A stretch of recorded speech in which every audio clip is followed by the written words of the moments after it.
Hamilə qaldıqdan sonra 3 ay müddətində uşaq düşkünlüyü yaşayan anaların dərdlərinə çarə ola biləcək bir vasitəni sizə təqdim edirəm.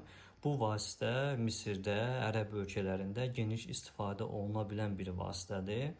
Gördüyünüz bu toz xurma tozudur. Xurma tozu erkək xurma ağacının bir növ mayalanma hüceyrəsi sayılır və bu dişi xurma ağacları bu tozla tozlandıqdan, mayalandıqdan sonra xurma meyvəsi yetişməyə başlayır. Bir növ erkək xurma ağacının sperması sayıla bilən bir tozdur bu.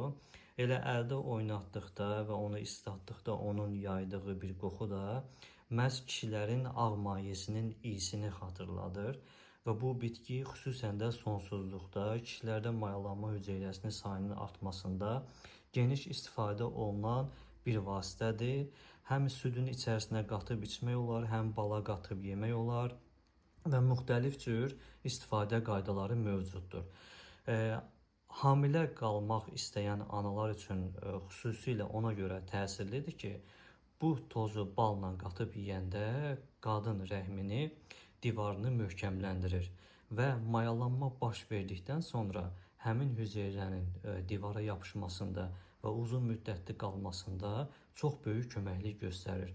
Qadın bədəninə enerji verir, qadın bədəninə güc verir, yumuşaq və yaxud da ki, yapışıb qala bilməyən hüceyrələrə enerji verir və onların divarda yapışıb qalmasını möhkəmləndirir.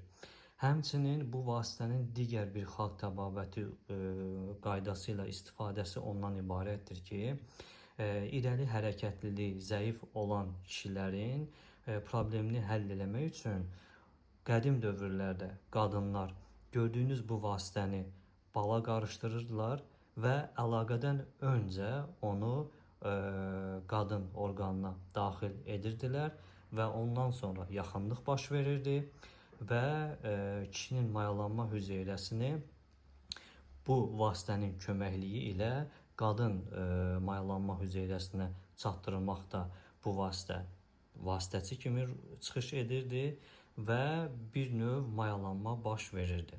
Yenə də deyirəm, bunların hamısı qədim xalq təbabəti vasitələrindən biridir və bunları bizim ölkədə istifadəsi bilinməyə bilər, amma Misirdə və Ərəb ölkələrində dediyim bu iki vasitədən həm qadın rəhminin divarını möhkəmləndirmək üçün, həm də irəli hərəkətliliyi zəif olan kişilərdə mayalanma hüceyrəsinin qadın hüceyrəsinə gedib çatmasına vəsilə olmaq üçün bu vasitədən istifadə olunurdu.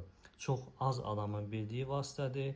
Ümid edirəm ki, sizin də işinizə yarayar və bunlardan istifadə edin. İstifadə qaydası bala qatıb içməkdir, yeməkdir və həmçinin axşamlar yatmazdan 1 saat əvvəl 1 stəkan ilıq südün içərisinə çay qaşığının yarısı qədər qatılır, üzərinə biraz da bal da əlavə olunur dadlandırmaq üçün və içilir. Ən azı 21 gün müddətində istifadə etmək lazımdır.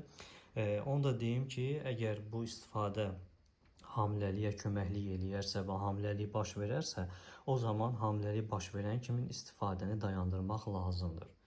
Bu qədər. Yəni gördüyünüz bu vasitə hamiləlik baş verənə kimi istifadə olunmalıdır. Hamiləlik baş verirsə istifadəni mütləq dayandırmaq lazımdır. Çünki yan təsirləri də ola bilər. Amma bir şey də sizə deyim ki, xurma tozu almamışdan əvvəl mütləq onun iyisinə fikir verin. İyisi çox tünd olur. Yenə də deyirəm, kişi ağ mayesinin iyisini verir və əgər özünüz bunu almağa getməyə tərəddüd edirsinizsə, mütləq həyat yoldaşınızla gedin və bunu ona iylətdirin. Qoy onun özü seçsin, alsın. Səhifəmdə sizin üçün maraqlı videolar var. Ziyarət edib baxa bilərsiniz.